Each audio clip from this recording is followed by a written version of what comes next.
Hermvids with Mr. Hermit. Educational videos about reading and writing. Here's my advice. Don't overuse adverbs and do not use cliches.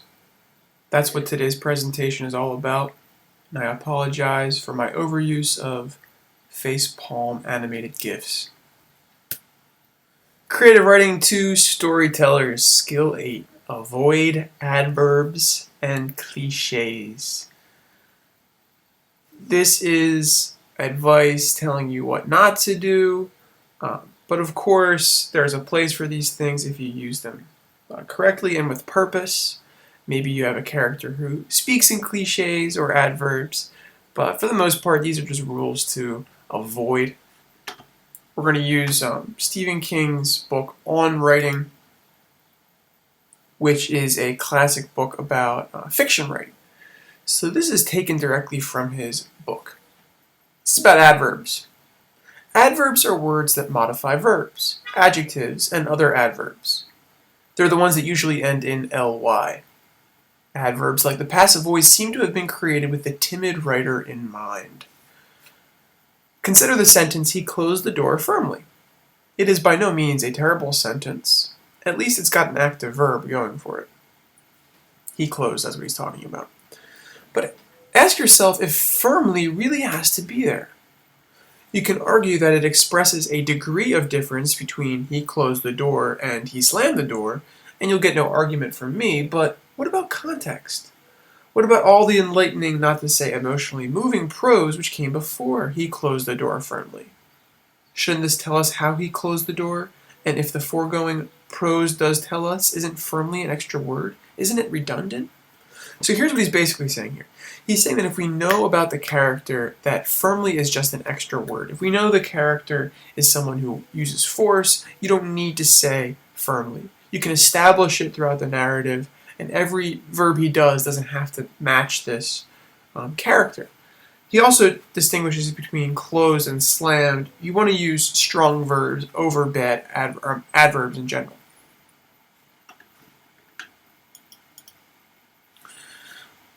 This is another example of Stephen King's On Writing insistence that adverbs are bad. There are other writers who say adverbs are fine, but I think in general it's good to avoid them because it kind of bogs down your writing. This is Stephen King again. I can be a good sport about adverbs, though. Yes, I can, with one exception: dialogue. I insist that you use the adverb in dialogue only in the rarest and most special occasions, and not even then, if you can avoid it. Just to make sure we all know what we're talking about, let's examine these three sentences. "Put it down," she shouted. "Give it back," he pleaded. "It's mine." "Don't be such a fool," Utterson said. In these sentences, shouted, pleaded, and said are verbs. Now look at these revisions. "Put it down," she shouted menacingly.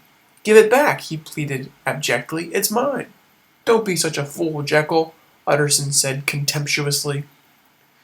The three latter sentences are all the weaker than the three former, and you will see why immediately. This is an example of adverbs bogging your writing down. It throws off the rhythm, it's unnecessary. Anything that's unnecessary to a reader shouldn't be included. That's a rule that many writers go by. Kurt Vonnegut, for instance, went by this rule that every sentence should either advance the plot or reveal something about the character. And this can be applied to words as well. Finally, I want you to avoid bad cliches, or just cliches in general. Cliches are overused phrases that are repeated throughout a culture, and they're repeated so much that they lose all of their value and meaning. They can be examples like overused character types, stereotype characters, overused plot devices, or just overused phrases. It makes your writing uninteresting. Here's an example of narrative cliches. You can end your story with waking up from a dream. That's something that's way overused in pop culture especially. Evil bullying football players. A chosen one character has been a concept that's been beat to death.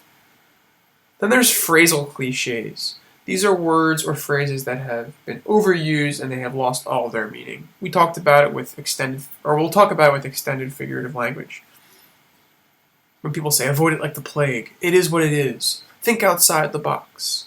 But at the end of the day, plenty of fish in the sea. Let's take a look at another YouTube video that illustrates this. If you're a sports fan like me and you watch the after the game interviews with star players, they basically just talk in cliches. And here's a video that kind of makes fun of that.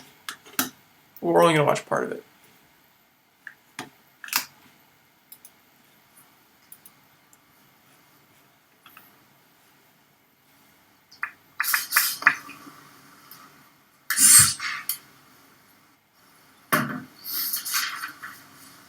So what did you think about the game?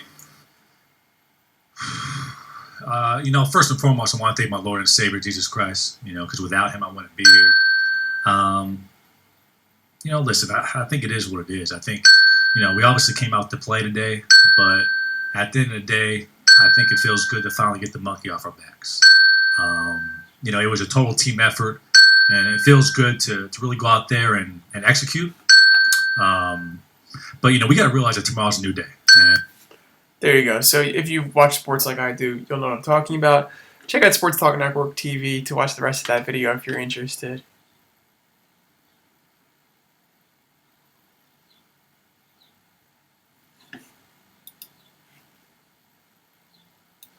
To practice avoiding adverbs and cliches, you're going to analyze the queen of cliche, Katy Perry's song lyrics for the song Roar.